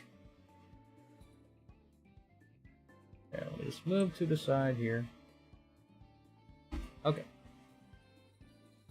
So as you can see, we have... Oh. Chat, you're in the way. Get over here, chat. Okay. Alright, so Monday I was a croissant. And then we had to do some work. But we're gonna come back this coming Saturday for our Genshin stream. We're gonna be continuing our journey through Sumeru. I'm gonna be I'm already doing some world exploration on the side, so I'm gonna be leaving the story for later, so we can do it on stream. But everything else, farming and everything else, will be I'll be doing the nitty gritty for now. So we don't have to deal with that during stream. I will have more time for the actual story. And then on Sunday will be a very special stream. We're gonna have our first ever guests in the in Arubaito Araya. We have 3 guests for our horror caroling special for Phasmophobia. I'm gonna be joined by Sola Desu. We also have Iwi and Miki-kun. They are good friends from Twitch, and they are going to be joining us in bringing the holiday spirit to some very unlucky souls this coming Christmas. From where we are in our culture, it's the Christmas spirit starts as soon as the calendar hits September 1st.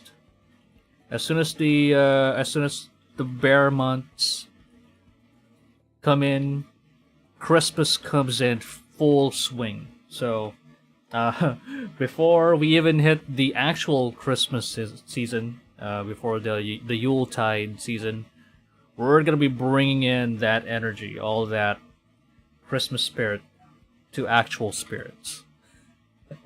So I'm very excited for that. We're gonna be playing that Sunday, 9 p.m. Philippine Standard Time. That's GMT plus 8, and then 8 a.m. Eastern Standard Time. So we wish to see you guys again, and thank you very much for joining this edition of the Arubaito Araya test stream series. And I'm very happy to test and play and critique For Mother Matron. You know what? Before we forget about that critique, let's talk about the game. So we already talked about the story, which I love very much. I'm a big fan of cosmic horror. The only thing I'm concerned about with the game, I think, would be more on the writing. Although I don't have any complaints when it comes to the writing itself, how it's presented. I'm very much a fan of visual novels and novels in general. Reading words gives you more leeway to imagine things. I'm not sure about everybody else, but for me, it gives me more time to. I enjoy painting the scene in my head most of the time. So I really appreciate this kind of format for these kind of games. I should play some more visual novels in the future. Actually, I was planning on playing Maotsukai no Yoru, the remake, which of what do you call it? Of the Moonlight Night. I think I forgot the translation. Maotsukai no Yoru, a witch's night, is the loose translation. That's gonna be coming up soon, I think. Is it gonna be this year or early next year? I'm very excited for it. Anything that comes off Kinoko Nasu, I'm very excited about. So anything Fate related that's not Holy Grail related, I'm very excited for that. That's why I loved Tsukime and Kara no Kyokai. Kara no Kyokai was my first light novel that I ever read. So I like, and I miss that kind of experience. And hopefully, after, if this goes well, I'm really looking forward to a proper visual novel for Kara no Kyokai. I would love that. So there's that. I'm gonna be playing that, probably as soon as it comes out. So there's that. And then oh shit, going back to the topic. Oh man, I'm very sorry. So for Mother Matron, story-wise, I'll give it a good 8.5. Let's make it a 9. 9 out of 10 for the story. For the world building, I will give it a 9, but I'm gonna have to subtract a 0.5 because the world building was very rich on the outside, but since the climax of the story takes place mostly in the Crepuscule, I kind of wanted that to be more fleshed out, and eventually when you get to the Crepuscule where the actual action comes in. And there's no more room for world building there. That's where I found a lot of constraints when it comes to having airtime for lore and having airtime for story. It's always two things. Lore and story are two sides of a coin, but they cannot exist, like they cannot have the same amount of airtime, is what I'm saying. So if you think about it in a movie perspective or in a storytelling perspective, a lot of time and effort and a lot of world building was put into mind with the outside world. So Velvetique Games, if they are already planning on having expansions to the story, and I believe they do. They sent a tweet about it recently that there are already plans for an expansion for Mother Matron, and hopefully it will delve more on the outside too. Plus the horrors of the Crepuscule. Although, now that if you've already played the game, and then you already know the horrors behind you've already peered through the veil. You've already peered through the crack in the door. So that's So much of the horror will be kind of watered down if you play a second time. Even if that second time gives you more airtime to explore the world and getting some more things from the outside world that you can bring to the Crepuscule and enhance the survival horror aspect of the game. I think that would make it more viable and more playable when it comes to more like an enhanced replayability. It's what I'd like to get to. So and I love how the overworld was described and how it's basically designed. But when you get to the horror part of the game, that started to become white noise. Like when you get underground and you go through these horrors, whatever was upside did not matter anymore. So and I'd love it to matter because Velveteek Games put a lot of love in their world building and story. Even if the end of the story